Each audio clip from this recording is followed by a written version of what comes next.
Makanya saya pernah cerita di mana-mana, di kitab-kitab yang saya baca itu ada 2 orang yang ahli neraka, sudah di neraka.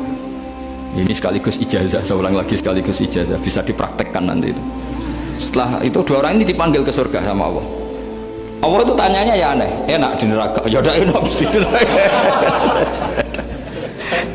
Ya gak enak habis di neraka, kok ditanya enak enggak ya gak enak. Ya sudah, kembali lagi ke neraka. Lari kencang-kencang, lari menuju neraka.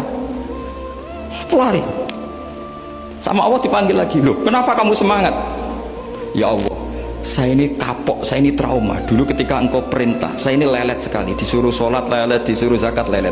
Maka ini dengan perintah saya semangat supaya nggak ngulang kesalahan yang sama. Akhirnya sama dipanggil, ya sudah di surga aja, di surga. Karena semangat lari menuju neraka. Maka ini ijazah nanti kalau di mahsyar ya, kamu dipanggil, ayo masuk neraka, harus apa? Semangat. Harus semangat. Oke Gusti, semangat. Lah repotnya kalau nggak dipanggil lagi ya. Akhirnya barokahnya semangat itu dia di surga. Kita tidak pernah tahu cara berpikir Tuhan, nanti kan boleh dibahasakan seperti itu. Yang satu, ayo kembali lagi ke neraka.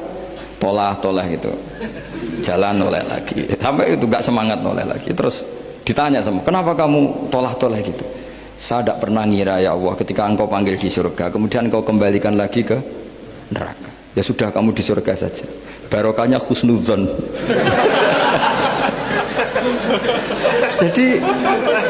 jadi Tuhan itu unik. Makanya dalam tradisi ulama itu ad-dinu ar-riwayah, agama itu riwayat. Sebagian diredaksikan inna hadzal ilma dinun fanzuru amman ta'khuduna dinakum. Agama ini, ilmu ini agama, maka lihat riwayatnya. Karena kita tidak pernah tahu cara berpikir Tuhan. Kita harus mengikuti riwayat yang diutarakan Rasulullah SAW. Karena kita tidak pernah tahu.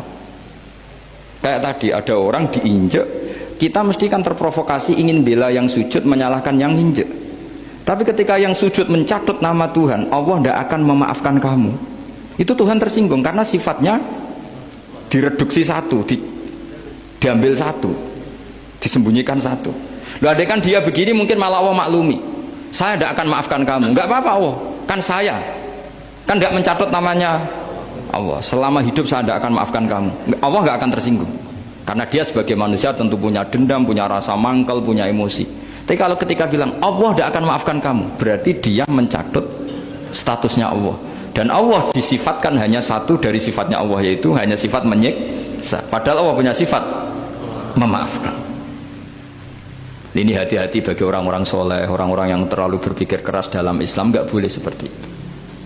Masyhur itu kan, ada satu perkampungan yang sering secara masif terstruktural mau menghabisi Nabi, yaitu namanya kampung Usoyyah, Ro'lan sama Zakwan.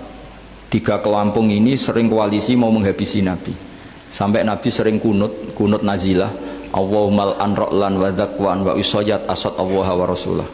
Sering dipasutkan gitu. Tapi Allah malah turunkan wahyu, Muhammad, kamu tidak boleh intervensi saya seperti itu. Bisa saja mereka dapat hidayah.